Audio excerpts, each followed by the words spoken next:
유럽이 이른바 마약 쓰나미로 몸살을 앓고 있습니다. 지난 16일 외신에 따르면 프랑스 파리 같은 유럽의 대도시에서는 마약 구매가 피자 배달을 받는 것만큼 쉬워졌다는데요. 뒷골목에서 마약상을 만날 필요도 없이 왓츠앱이나 시그널 같은 메신저 앱으로 마약을 주문하면 약 20분 만에 집으로 배달받을 수 있다고 해요. 파리 경찰 마약 수사반을 이끄는 버지니라 하이 국장은 외신을 통해 마약 소비자들은 음식 배달 앱, 딜리버루의 배달원처럼 생긴 전달책으로부터 마약 받는 것을 선호한다. 도시 외곽의 음침한 장소로 찾아가기보다 훨씬 쉽다라고 전했어요. 한편 유럽에서 소비되는 코카인은 대부분 콜롬비아나 볼리비아, 페루 등 남미 국가로부터 밀반입되는 것으로 알려졌는데요. 프랑스 세관정보 분석팀 관계자는 미국 마약 시장은 포화 상태다. 유럽에서는 코카인이 미국보다 50에서 100% 높은 가격에 팔린다며 마약 범죄 형량이 상대적으로 덜 무겁고 운반 수단이 다양하다는 점도 유럽 시장의 이점이라고 설명했습니다. 최근 미국과 캐나다에서도 마약 수요가 점점 늘어나고 있는데요. 마약 운반 기술도 날로 진화하고 있습니다. 지난해 12월 캐나다에 있는 교도소에서는 교도관들이 필로폰 꾸러미를 몸통에 단 비둘기를 포획하기도 했는데요. 교도관은 드론이나 직접 투척을 통한 밀수 시도가 있긴 했지만 비둘기를 통한 마약 밀수는 처음 겪어보는 일이라고 전하기도 했습니다.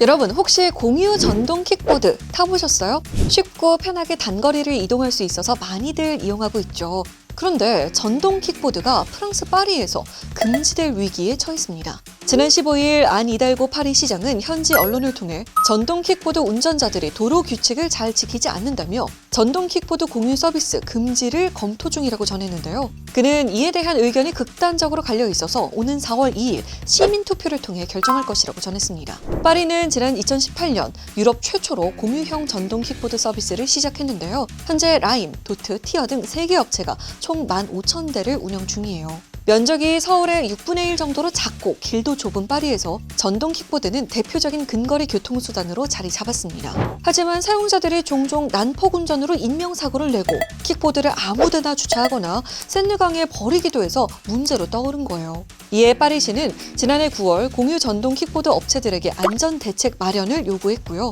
업체들은 신호 위반 킥보드를 쉽게 추적할 수 있도록 번호판을 부착하는 등 변화에 나섰습니다. 그럼에도 불구하고 킥보드에 대한 시민들의 민원 계속됐고요. 파리시는 주민투표라는 결론을 내린 거예요. 앞으로 파리 내의 킥보드들의 운명 어떻게 될까요? 여러분 한 주의 중간 수요일 잘 보내셨나요? 우리 조금만 더 참으면 설 명절입니다. 우리 힘내보자고요. 구독과 좋아요 잊지 마세요. 안녕!